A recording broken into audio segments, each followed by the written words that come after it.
संस्कृति का निर्माण तभी होगा जब आपका व्यक्तित्व का निर्माण होगा। यू नो दैट आपका व्यक्तित्व ही आगे चलकर एक समाज में अपना रुतबा बनाता है और वही कनेक्ट होते होते एक संस्कृति का रूप धारण करती है। ठीक है, क्योंकि मैं सब्जेक्ट व्यक्तित्व विकास ही लेता हूँ, उससे रिलेट करके ही बात करूंगा। उम्मीद करूंगा कि आप इससे लाभान्वित हो। Every person has a different personality. हर व्यक्ति का एक अलग व्यक्तित्व होता है।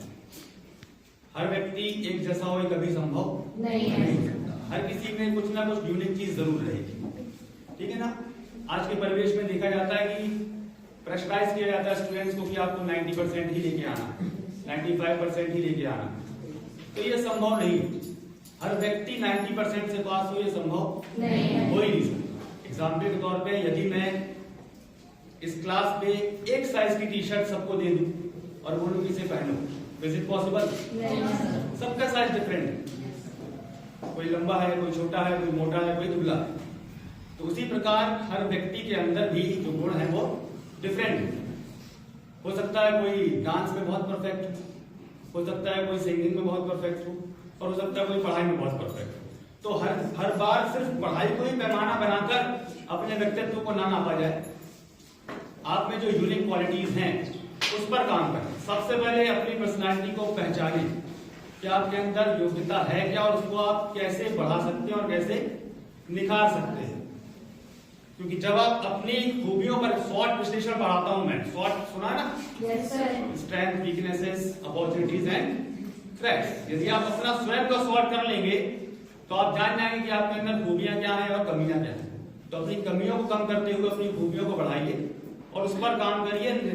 निश्चित तौर पर आप सफल होंगे।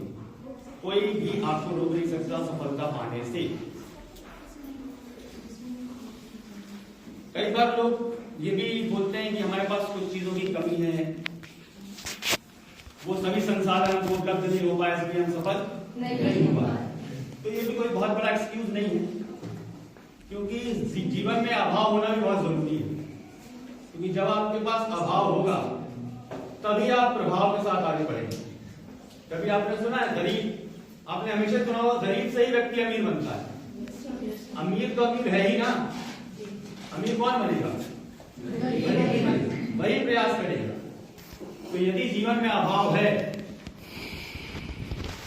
तो आप आगे बढ़ेंगे एक प्रभाव के साथ। एग्जाम्पल के तौर पे आप प्राइम मिनिस्टर का एग्जाम्पल ले सकते हैं। नरेंद्र मोदी क्या थी पहले ना, आज क्या है? Super power. सारा केंद्रीकरण उसके हाथ में। ठीक है ना। तो जब व्यक्ति अभाव देखता है वही आगे बढ़ने के लिए प्रयास करता है। और जब आप अपनी चीजों पे काम करेंगे, अपनी योग्यताओं को पहचानेंगे, definitely you will be successful in your life. Okay, तो अपने ऊपर काम करिए, अपनी प्रतिभाओं को पहचानिए। सिर्फ पढ़ाई पे फोकस करिए। कॉलेज है, करना पड़ेगा, लेकिन उतना पढ़िए जितनी आपकी कैपेबिलिटी है, उससे ज्यादा मत जाए। आप उन चीजों पे काम करिए जो वाकई में आपकी योग्यताओं को निखार सकती हैं। क्योंकि आपके अंदर डिफरेंट क्वालिटीज हो सकती है। There are many options in your career, है ना। आप ये मत सोचिए सिर्फ पढ़ाई से ही आप करियर बना सकते हो। बहुत सारे ऑप्शन है करियर बनाने के। स्पोर्ट्स फील्ड देखिए ना, कोई कमा सकता है स्पोर्ट्समैन जैसा, धोनी और कोहली के जैसे कोई अर्निंग कर सकता है आज की डेट से। एक ऐड करके वो इतना कमा लेते हैं कि जो होल लाइफ में नहीं कमा पाते, है ना। तो करियर के ऑप्शन बहुत सारे हैं। पढ़ाई भी बहुत जरूरी है अपनी संस्कृति को बचाए रखने के लिए और सभी चीजों को करने के लिए। लेकिन सिर्फ उसी को ही टारगेट लेके चलना और सिर्फ ये सोचना कि यदि हम नहीं पढ़ेंगे तो कुछ नहीं कर सकते, तो ऐसा नहीं है। ऑप्शंस बहुत सारे हैं। अपनी योग्यताओं को पहचाने और आगे बढ़े। Okay, thank you.